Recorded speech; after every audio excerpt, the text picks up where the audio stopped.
बिस्मिल्लाहिर्रहमानिर्रहीम। अस्सलाम वालेकुम। A1 टीवी के न्यूज़ स्टूडियो से मैं हूं अदील मुमताज। नजर डालेंगे न्यूज़ हेडलाइंस पर।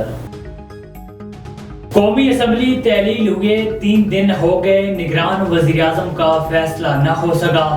फैसले के लिए आज आखिरी दिन, नाम फाइनल न हुआ तो मामला पार्लिमानी कमेटी के पास जाएगा। वज़ीर-ए-आज़म शहबाज शरीफ और अपोजिशन लीडर राजा रियाज की मुलाकात आज मुतवक्के। हतमी मुशावरत से इत्तेहादियों ने निगरान वज़ीर-ए-आज़म की तकर्रुरी का मामला शहबाज शरीफ पर छोड़ दिया। निगरान वज़ीर-ए-आज़म के लिए जलील अब्बास जिलानी, खलील रमदे, सादिक संजानी, हफीज शेख और इसाक डार के नाम ज़ेरे गर्दिश हैं।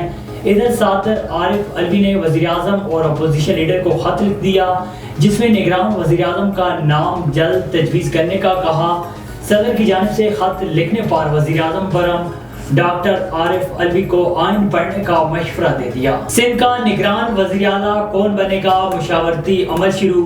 वज़ीर आला मुराद अली शाह और अपोजिशन लीडर राना अंसार की पहली मुलाकात बेनतीजा। राना अंसार और मुराद अली शाह ने मुशावरत के लिए मजीद वक्त मांग लिया।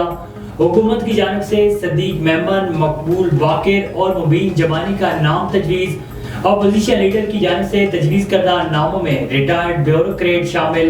सिंध असम्बली मुद्दत खत्म होने से 1 रोज कबल पहले तहलील की गई। वज़ीर आला सिंध ने 5 साल कारकर्दगी अवाम के सामने रख दी। बोले 3.5 साल PTI की हुकूमत ने सिंध को डिसोन किया, गैर जमहूरी इकदाम किए गए। शहबाज शरीफ के वज़ीर-ए-आज़म बनने के बाद वफाक से ताल्लुकात बेहतर हुए। 5 साल में वफाक और किसी से सूबे से ज्यादा तरक्की सिंध में हुई है। वज़ीर आला अब्दुल कदूस बज़िज्जो ने बलूचिस्तान असम्बली तहलील करने की एडवाइस पर दस्तखत कर दिए।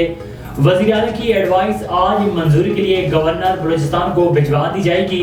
निगरान वज़ीर आला पर मुशावरत के लिए वज़ीर आला और अपोजिशन लीडर में आज मुलाकात के इम्कान। अमल कलमती, उस्मान बादीनी, शबीर महंगल, नज़ीर बज़िज्जो के नाम ज़ेरे गौर हैं। पीपल्स पार्टी की जानब से अली हसन ज़ैदी का नाम सामने आया। BAP, BNP और JUI अपने तजवीज़ करदा नामों पर डट गए। गवर्नर खैबर पख्तूनख्वा ने निगरान काबीना के इस्तीफे मंजूर कर लिए। सारी निगरान काबीना डी नोटिफाई कर दी गई। चीफ सेक्रेटरी ने नोटिफिकेशन जारी कर दिया। गुज़श्ता रोज 7 और जुमरात को 19 वज़रा और मुशीरों ने इस्तीफे दिए थे। ज़राए के मुताबिक नई काबीना में टेक्नोक्रेट्स के नाम पर हो। और नरेंद्र मोदी जो कश्मीर में कर रहा है वही पीपल्स पार्टी कराची में कर रही है। रानवा MQM मुस्तफा कमाल के इल्जामात।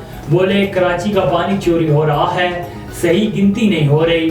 वज़ीर आज़म को भी कराची का केस पेश किया मगर कुछ नहीं किया गया। इधर हुक्म इम्तना के बावजूद भर्तियों पर MQM का चीफ सेक्रेटरी सिंध को खत लिख दिया। खत में अदालती हुक्म से पहले की तारीखों पर मुलाजमतें देने का अमल रुकने का कह दिया। हेडलाइंस आपने जानी A1 टीवी के न्यूज़ स्टूडियो से। फिलहाल इतना ही। मजीद खबरों और अपडेट्स के लिए देखते रहिए A1 टीवी। A1 टीवी, सब पे नजर, अंदर की खबर।